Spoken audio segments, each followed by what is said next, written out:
My name is Natalie Brooks.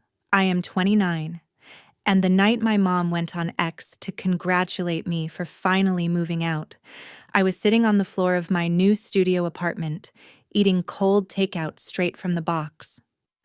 I opened the app, and there it was at the top of my feed. Her post already taking off. You should have left earlier anyway. No more feeding a pig. Underneath, the little heart icon was climbing past 1,800 likes. Strangers dropping laughing emojis like they knew anything about me. My aunt jumped in first, commenting about how I cried when Starbucks rejected me at 23. Like that one job interview defined my entire life. My dad added before and after photos. My old bedroom, messy from years of working late nights on my laptop, next to his new man cave with a TV tossed in and my shelves ripped off the wall. My younger sister tagged all her friends and wrote, "Warning, this is your future if you date gamers," even though half the time I was working, not playing. I scrolled through every comment, every joke, every stranger agreeing that I was some lazy adult child who finally stopped leeching off her poor parents. None of them knew that the house they were laughing from was legally mine, that the mortgage had been paid off by my grandmother long before, and that for years I had been quietly transferring money every month to people who never once treated me like an adult. That night, I didn't clap back, didn't write a thread, didn't call anyone. I just hit save on every screenshot, closed the app, and let them enjoy their little victory. If you think that post was just a mean joke, wait until you see what happened when I finally decided to tell the internet the whole story. Stay with me, because one screenshot and one forgotten detail turned their funny post into the most expensive lesson my family has ever learned. I guess to make sense of that night, you need to know how we got there.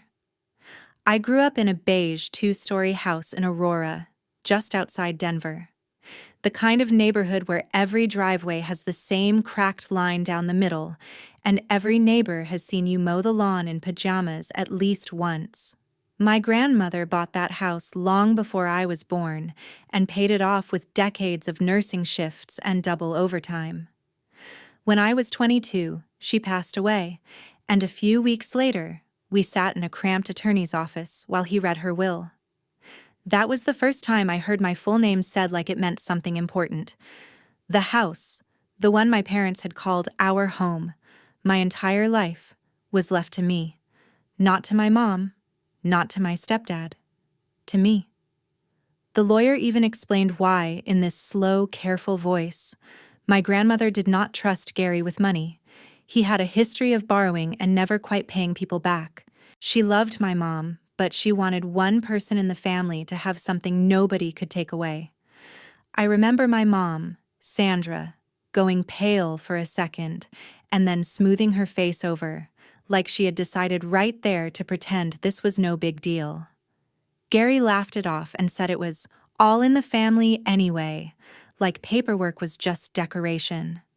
I was 22, grieving the only person who ever told me I was brilliant without adding a but. So I did not argue when my mom suggested that nothing really had to change. They would keep handling the bills.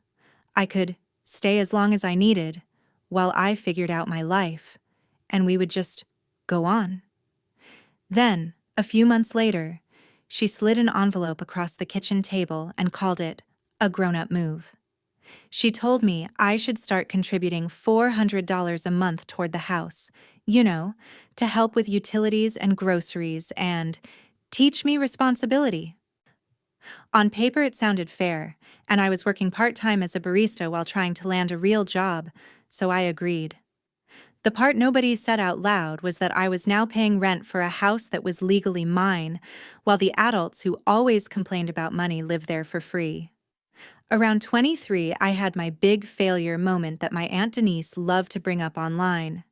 I had applied to Starbucks corporate for a junior design-related role, not just a store job, and I made it to the last round. I cared way too much. Stayed up all night redesigning mock-ups, and when the rejection email came, I cried in my car for 15 minutes before my shift. Denise heard the story secondhand and turned it into a running joke. Every Thanksgiving, every birthday, it was, "Remember when Nat cried over Starbucks like they were Harvard?" From then on, anything I tried became a punchline before it had a chance to become real. While the family was laughing, I was teaching myself UX design and social media strategy online. I picked up tiny freelance gigs, building basic websites for local shops, running Instagram pages for people who barely knew how to post.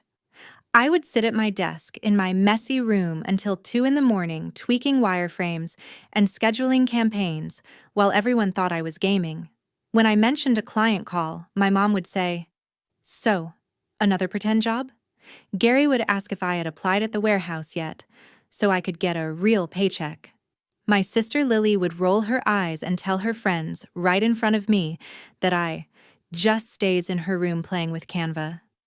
Every month, I sent that $400 transfer labeled contribution, while also buying most of my own food, my own clothes, my own equipment. If I ever tried to explain that, legally, I owned the place, Gary would shut it down with, "You live under my roof, you follow my rules." Like the will was some imaginary story I made up to feel special. The longer it went on, the less I talked. It was easier to let them believe I was a lazy homebody than to argue over every invoice, every call, every project. So I built my career quietly, client by client, until one day my income from fake internet work was more than both of my parents' paychecks put together.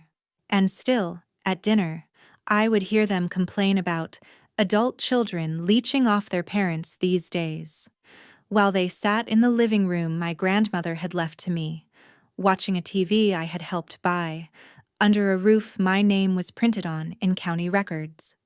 That bitterness did not spill out all at once.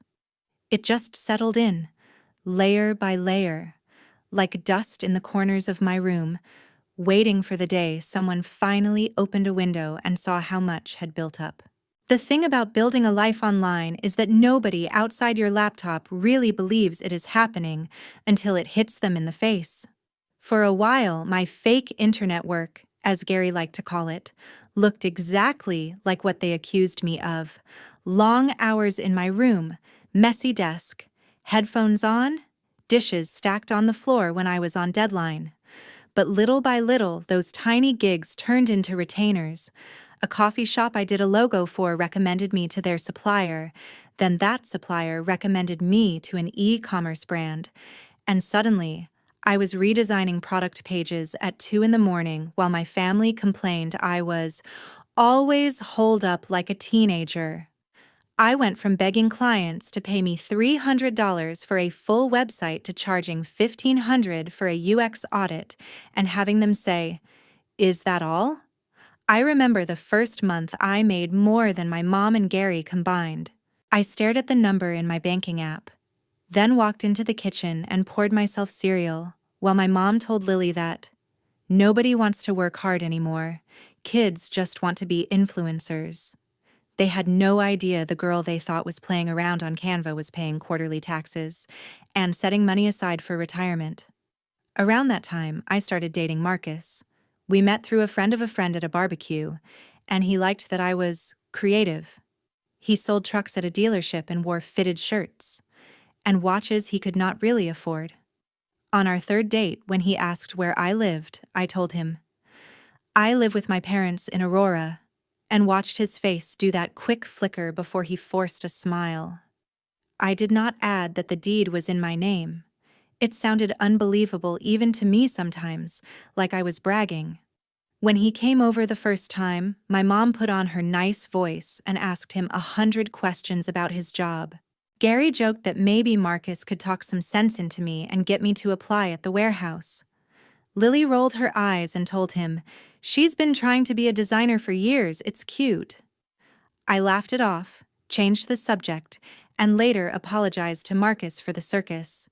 He shrugged and said, "Families are families," but there was a weird tension any time the subject of where I lived came up. As my client list grew and my savings account climbed, the comments at home only got sharper.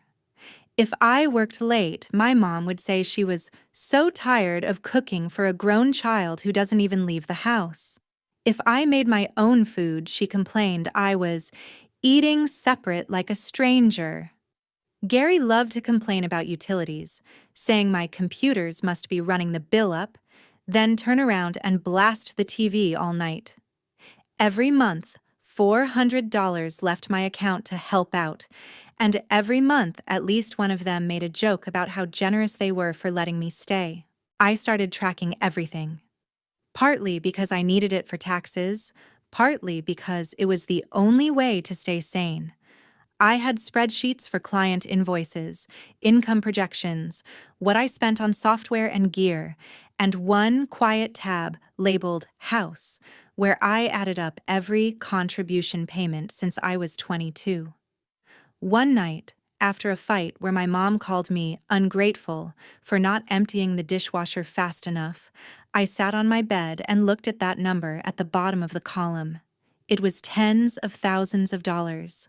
For a house my grandmother had died to pay off, the house my parents were trashing my work from. That was the first time my anger felt bigger than my guilt. The second time was when Marcus and I had been dating a little over a year, and the topic of moving in together came up. He said his lease was ending and he did not want to keep telling people his girlfriend lived with her parents. He suggested we find an apartment together downtown. I told him I was already helping with the house and that if he wanted, we could talk about him moving into the spare room for a while to save money. He looked at me like I had said something disgusting. "I am not moving in with your parents," he said. "That is not normal, Nat." I told him quietly that the house was actually mine legally, that my grandmother had left it to me, and that my parents were the ones living there without paying rent. He laughed. He honestly thought I was joking. "If it's your house, why are you paying them rent?" he asked. "Why does your mom act like she's doing you a favor?" I did not have a good answer, because any answer I gave sounded like an excuse for letting myself be treated like a child. 2 weeks later, after a fight where he accused me of choosing comfort over growing up, Marcus broke up with me in the parking lot of a Chili's. He said he could not build a future with someone still stuck in their parents' house, then got into his car and drove off. I stood under the fluorescent lights thinking about the irony that I owned a whole house and somehow still looked like a dependent from the outside. On the drive home, I made a decision. I was done letting other people define what my life looked like. Back in my room, I opened my laptop, pulled up my spreadsheets, and called a mortgage advisor. When she saw my income and savings, she sounded almost impressed.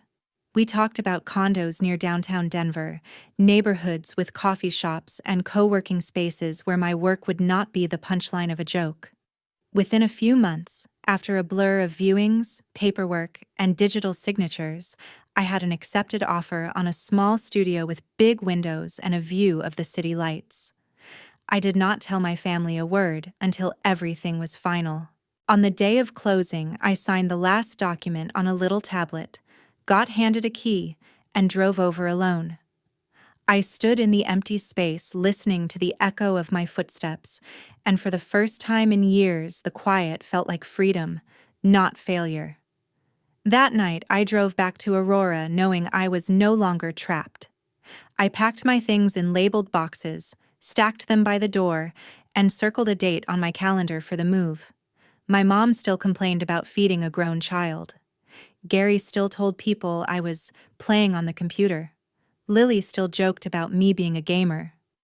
But every time they said it, it bounced off something solid inside me. I was done renting my own life from people who refused to see it. I had a new address waiting, and soon I was going to leave that house exactly the way my grandmother intended, with me in control, and everyone else forced to deal with what that really meant. Moving day did not feel dramatic at first.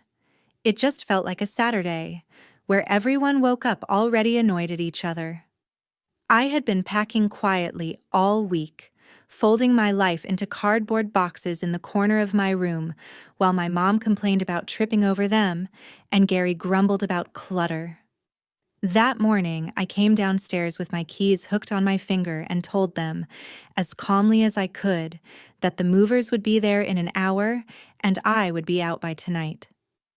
My mom stared at me like I had just announced I was joining a cult. "Out where?" she asked. I told her I had bought a place closer to downtown, a small studio.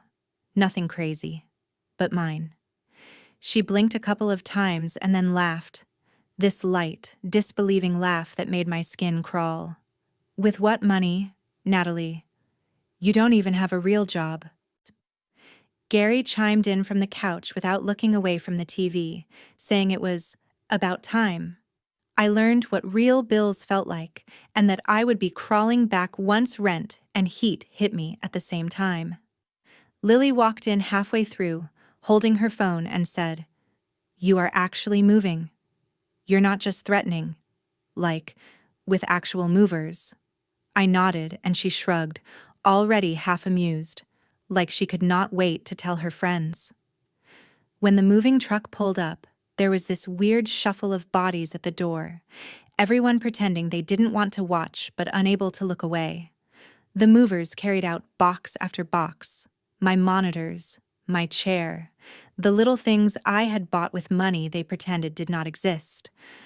My mom kept making comments under her breath about how I better remember who fed me all these years. Gary joked loudly about turning my room into something useful for once, maybe a home gym or a game room for himself. Nobody said they would miss me. Nobody asked for my new address. I did one last walk through my room, fingers brushing the wall where my grandmother used to lean when she came in to say goodnight, and then I walked out with my backpack and a laundry bag slung over my shoulder. No big speech, no dramatic exit, just a tired goodbye to a house that never really felt like mine, even though my name was on the deed. The drive to my new place took 25 minutes, but it felt like crossing a border. The studio was still mostly empty when I got there, just my mattress on the floor, a couple of boxes, my laptop, and the city outside the window. I set my phone on the counter, ordered cheap Chinese food, and spent an hour putting together a wobbly Target table while some streaming show played in the background. For the first time in years, the silence around me did not feel like judgment. It felt like a reset. It was only after I had eaten half my lo mein straight from the carton that I picked up my phone again. It had a little red dot that would not go away. At the top of my feed was my mom's post, a picture of an empty plate and a wine glass with the caption, "Cheers to finally not feeding a grown child anymore. You should have left earlier, haha. No more feeding a pig." Underneath were hundreds of likes piling up by the minute, people I did not know replying with laughing emojis and mood and same. A few swipes down, my Aunt Denise had replied, "Remember when she cried at 23 because Starbucks rejected her still unemployed in her late 20s? Some people never learn." Gary had tweeted it with a side-by-side collage he'd made. My old room the week before, boxes and clothes everywhere because I was packing and working at the same time, versus the same room now with my desk ripped out, a cheap recliner in the corner, and a big flat screen on the wall. He captioned it, "From disaster zone to man cave in one day. Guess we finally got our house back." Lily had tagged half her contact list and written, "Warning, this is your future if you date gamers," like my entire career could be reduced to a joke about video games. I recognized the names of neighbors, old classmates, and even a couple of moms from my high school PTA liking and laughing along. One notification caught my eye more than the others. Marcus had liked my mom's post. No comment, no message to me, just a quiet little heart, as if to say he agreed that I was the problem and leaving was the punchline. For a second, my chest went hot and my throat tight, like I had been caught naked in front of the entire town. Then something sharper cut through it. All these people were laughing about how I had finally moved out, acting like my parents were doing me some favor by letting me go, and not one of them knew that for years I had been paying $400 a month to live in my own house while they lived there for free. None of them knew that my grandmother had signed that place over to me specifically, so Gary could not borrow against it or lose it. None of them knew I was sitting in a condo I had bought on my own income, from the same fake internet work they thought made me a joke. I scrolled back to the top of the thread, took a slow breath, and started saving. Screenshot of the original post. Screenshot of Denise's Starbucks joke. Screenshot of Gary's man cave collage. Screenshot of Lily's future if you date gamers warning. I captured the likes, the usernames, the timestamps, every small detail. Then I closed X and opened my banking app, flipping through years of $400 transfers labeled house money and my scanned copy of my grandmother's will sitting in my cloud storage. I had receipts stacked on receipts. I could have replied right then, dropped everything in a quote tweet, and watched their little party burn down in real time. My fingers even hovered over the reply box for a moment. But anger is one thing, strategy is another. Instead of typing, I set a reminder on my phone for 12 days from that night. Then I put my phone face down on the floor next to my mattress, lay back, and stared at the ceiling. Let them enjoy their joke, I thought. Let them think they finally got rid of the pig. When I answered, it was not going to be in a comment thread. It was going to be in a way they could not laugh off or pretend they never said. 12 days sounds random, but it was just long enough for the noise around my mom's post to settle into something uglier. At first, people were just laughing along, throwing in their little same comments and pig emojis. By day 12, it had become one of those local in-jokes. People in town I barely remembered from high school were quoting it when they complained about their own kids. My mom had even pinned the post to her profile. That morning, my reminder went off on my phone while I was making coffee in my tiny kitchen. I stared at the notification for a second, then opened X. Her post was still there, still pinned, still full of strangers who thought they knew my entire life from a caption about feeding a pig. I scrolled through it one more time, not to hurt myself, but to make sure I had every angle covered. Then I opened my laptop and started building my own thread. I did not start with a rant.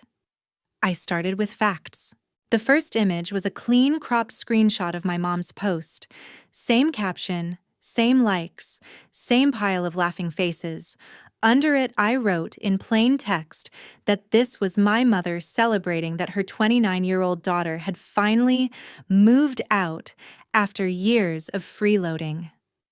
The next image was a scan of my grandmother's will, with all the sensitive information blacked out except for one line.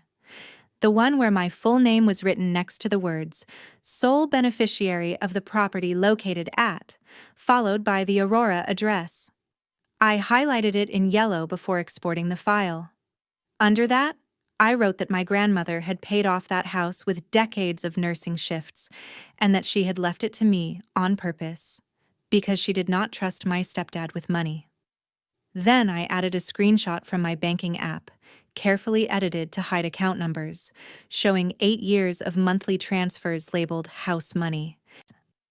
$400 every month, adding up to tens of thousands of dollars I had contributed while living in the home I legally owned. After that came a screenshot of my client dashboard, with names blurred but numbers visible, showing my yearly income as a freelance UX designer and social media strategist. It wasn't bragging, it was proof that I was not, and had never been, the unemployed leech my family had painted me as.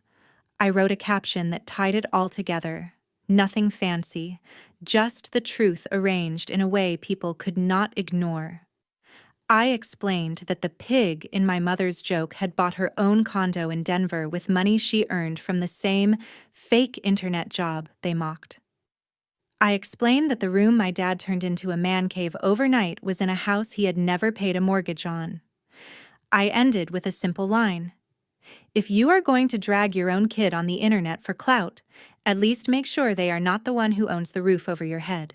Before I hit post, I sat there for a minute with my finger hovering above the trackpad. I knew once it was out, there was no taking it back. I thought about my grandmother, about how angry she would be if she saw the way they talked about me using the house she worked herself sick to leave. I thought about every time my mom had rolled her eyes at my work, every time Gary had thrown my house, my rules in my face, every time Lily had laughed about me to her friends like I wasn't standing right there. Then I thought about all the people who felt trapped in similar situations, dismissed because their work did not look traditional enough for their parents to respect. I hit post. For a while, nothing happened. A few of my own followers liked it. A couple of mutuals replied with "holy shit" and "I am so sorry," and I went back to answering emails. Then a small account that shares freelancer horror stories tweeted it with, "This is why so many of us move in silence." That pulled in another audience. A women in tech community saw it next and added their own tweet about respecting daughters. A local Denver meme page grabbed the screenshots and posted them with a caption about Colorado parents thinking their kids' online work isn't real. My notifications turned into a slot machine. My phone buzzed until it slid off the table. Comments poured in from strangers who sounded a lot like me, people who had been told their art or coding or content wasn't real work, while they quietly paid the bills. Some were mad on my behalf. Others were just grateful someone had put words to a situation they were in, too. And then, of course, it found its way back home. I didn't need to see the moment my mom discovered it to know it had happened. First came a text. "Call me right now." Then another. "This is not funny, Natalie." Then a missed call. Then 3 more. Then a voicemail I did not listen to. Gary's number popped up next, followed by a text that said we needed to handle this like adults, and that I was making the family look bad. Lily sent a string of messages that started with, "What are you doing?" and shifted quickly into, "You are taking this way too far," and "We are family. You don't air everything out online." Denise, of course, had to call and leave a lecture about how my grandmother, never meant for this kind of drama, conveniently ignoring the fact that she had been making the Starbucks story into circus material for years. I put my phone on silent and watched the little unread numbers climb. Every time they sent a new message, my thread picked up another wave of shares. Someone who lived 2 streets over replied that they had always thought my mom's post was mean, but didn't know the story. A girl I went to high school with said she was not surprised, and that my mom had always liked attention more than accuracy. A couple of people pointed out that if my parents were this comfortable humiliating me in public, it probably wasn't the first time. It did not take long before people started putting the pieces together. They clicked through to my mom's profile, saw her pinned post, and realized it was the same one I had in my thread. They saw Gary's man cave tweet and his proud "our house" wording. They saw Lily's warning about dating gamers. Screenshots of their posts started circulating in replies that did not belong to me. For years, my family had talked as if they owned the narrative because they owned the louder voices at the dinner table. In a few hours, the balance flipped. Now they were the ones being dissected by strangers, the ones people judged from a distance. I do not think public humiliation is always the answer. I still felt a twisting guilt in my stomach as I watched it unfold, but I also could not ignore the ugly satisfaction of seeing people finally call out what I had been living with since I was 22. And the thing is, at that point, all I had done was tell the truth about money and ownership. I had not mentioned every cruel comment. I had not brought up every time they used my work as a punchline. I had not even touched the biggest card I was holding, the fact that if I wanted to, I could walk into a county office and legally make them tenants instead of hosts. The post was just the first push. The real consequences, the ones that would change everything, were still on their way. The fallout started faster than I expected. 2 days after my thread went up, I woke up to 3 missed calls from my mom and a text from Lily that just said, "You need to answer them. This is blowing up." When I finally checked my notifications, I saw why. Someone had screenshotted my thread and posted it in a local Denver Facebook group. From there, it jumped into a neighborhood app and then into a private chat one of my mom's coworkers ran. Patients at the dental office where she worked had started recognizing her from X. One woman apparently walked up to the front desk, looked at her, and said, "So you are the mom who called her own daughter a pig online," right in front of a full waiting room. Sandra called me after that, sobbing and furious at the same time, saying I had ruined her life over one joke. At Gary's job in the warehouse, a coworker showed the man cave tweet to their supervisor. It wasn't that he broke some official rule, but suddenly all of the jokes about my house and his constant borrowing made more sense to people. A couple of guys he owed money to started asking loudly about when he would be paying them back, now that the internet knew he was living rent-free in a house he did not own. His boss called him into the office and told him, as politely as possible, that the company did not love being dragged into family drama on social media, and that maybe it was time for him to take a step back. Within a week, his hours were cut. The quarterly bonus he had been counting on to catch up on credit card bills evaporated. Lily was not spared either. She worked in HR at a logistics company that liked to talk about culture a lot. One of her coworkers stumbled on my thread, recognized the last name, and sent it to their boss. Lily told me later that she had to sit in a conference room while her manager asked why her name was attached to a tweet, mocking people who play games, and to a dog pile on her sister. She got a formal warning in her file for unprofessional public conduct. Suddenly, the jokes were not so funny anymore. It was around then that I made my next move. I printed out a copy of my grandmother's will, highlighted the part about the house, and pulled my house money spreadsheet into a neat little packet. Then I called the county office to confirm, in simple terms, what I already knew. The deed was in my name alone. I asked what it would take to sell. They told me. It was less complicated than I had built it up to be in my head. After that, I scheduled a meeting with a real estate agent for evaluation. I did not tell my family any of this yet. Instead, I sent them an email. It was short and dry, the kind of thing you would expect from a landlord, not a daughter. I explained that as the legal owner of the Aurora property, I had 2 options going forward. 1, we could formalize a rental agreement. That would mean Gary and my mom paying market rent, signing an actual lease, and taking over all utilities and responsibilities for the home. 2, I could put the house on the market and they would need to vacate by a certain date. I gave them 30 days to respond, and I copied the attachment showing the deed with my name. Within an hour, my phone started buzzing. My mom called first, angry and hurt, asking how I could do this to them after everything they did for me. Gary sent a message saying that if I thought I could just evict them like strangers, I was out of my mind. Lily, interestingly, texted something different. "Can we please talk in person where they cannot perform?" I agreed to one meeting. We ended up at a bland chain restaurant off the highway, the kind with sticky menus and fluorescent lights. They were already seated when I walked in, my mother's eyes red, Gary's jaw set, Lily staring down at her water glass. For a minute, nobody spoke. Then my mom launched into a speech about sacrifice, about how she had worked so hard to raise me, about how the internet did not need to know our business. Every few sentences, she circled back to that post, insisting it was just a joke, that she had been venting and never meant for it to get so big. Gary interrupted her to lecture me about loyalty and keeping problems in the family, as if I had not spent 7 years trying to do exactly that.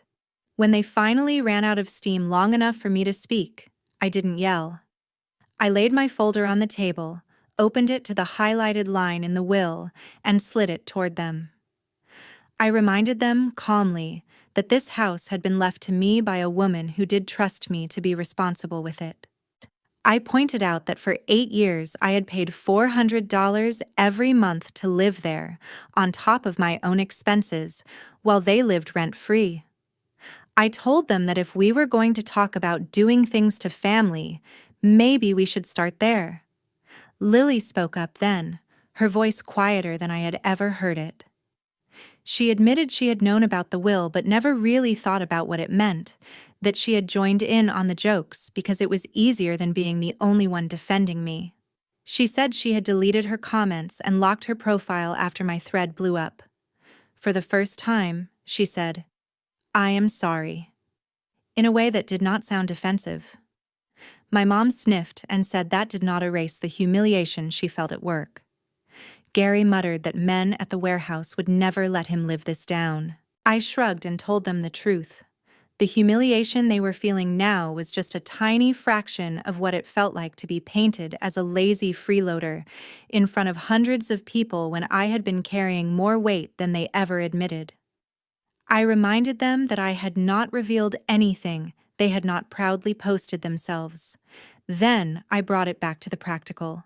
I told them my decision was made. I was not going to be their invisible landlord, quietly paying for everything while they mocked me. They had 30 days to decide whether they wanted to sign a real lease at a fair market rate or move out so I could sell the house.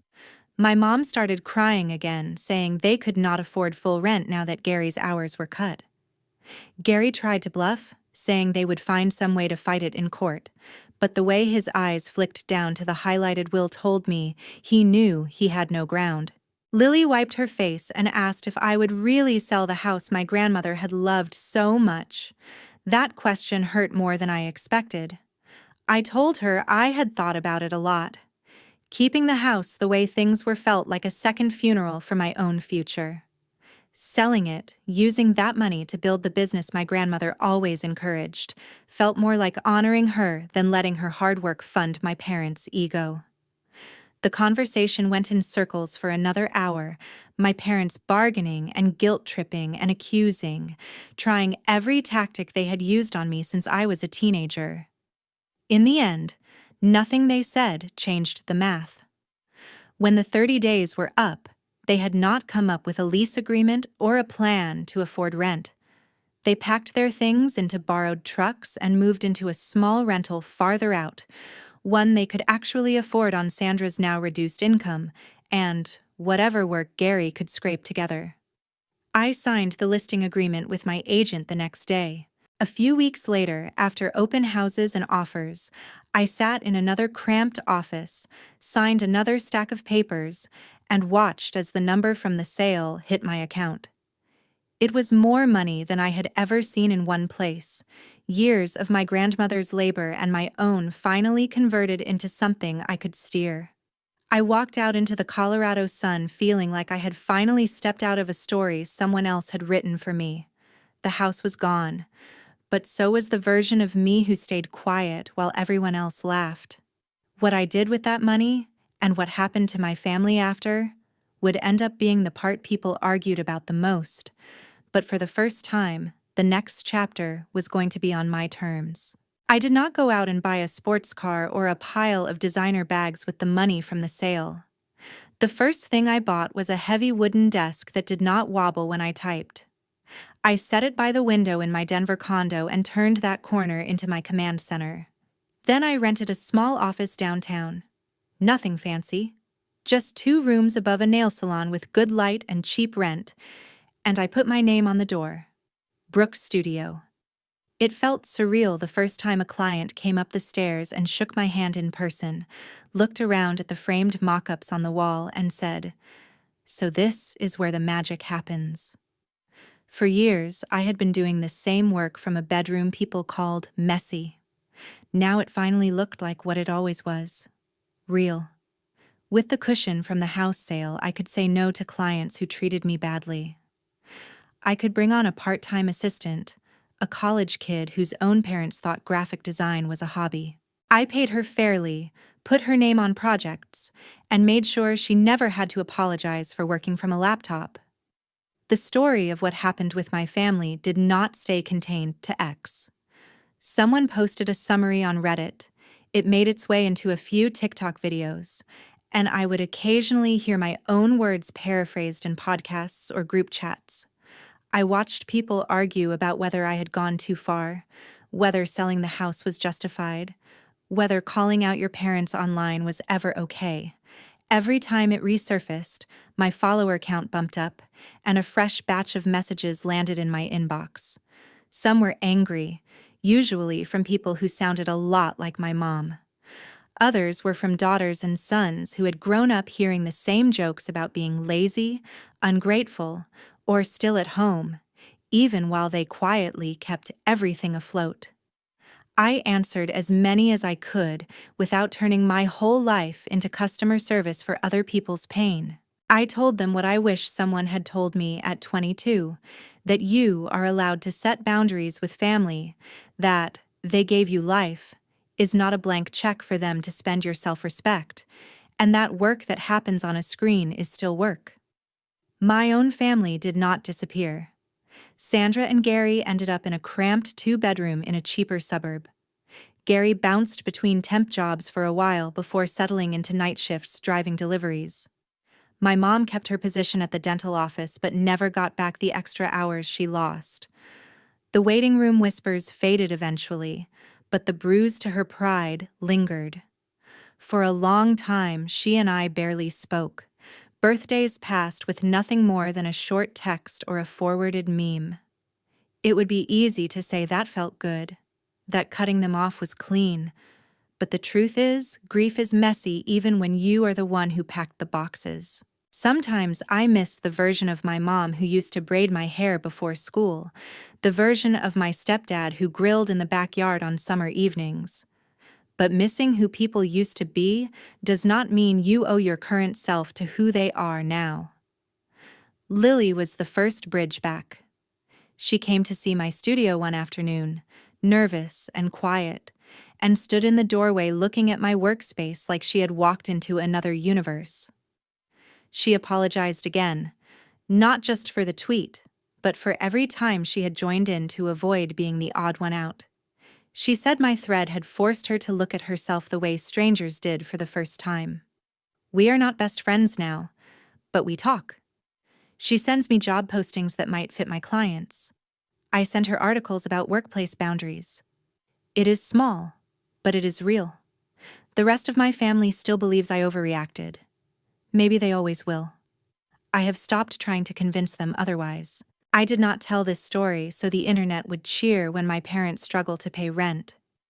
I told it because for years I let their version of me be the only one anyone heard, even in my own head. Calling them out publicly was not about revenge for revenge's sake. It was about putting the truth next to the punchline and letting people decide which one mattered more.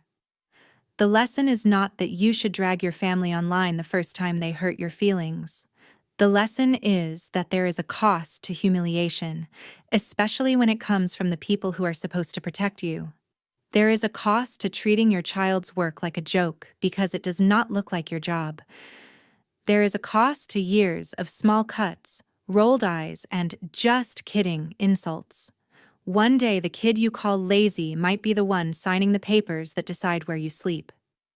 If you are listening to this and you see yourself in me, I hope you hear this part the loudest. You are not wrong for wanting respect in your own home. You are not dramatic for feeling hurt when the people closest to you turn your life into content. There is a difference between forgiveness and pretending things never happened. You can love your family and still say, "This is as close as you get to me from now on." That is not betrayal. That is self-respect.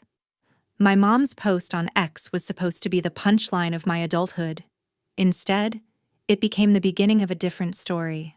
One where I stopped playing the role of the ungrateful child and started acting like the owner of my own life. The internet did not fix my family. It did not make everything fair, but it did something important. It forced the people who were so proud to publicly shame me to sit for once in the full light of what they had done. And for me, That was enough to finally move on without looking back at the house I left behind.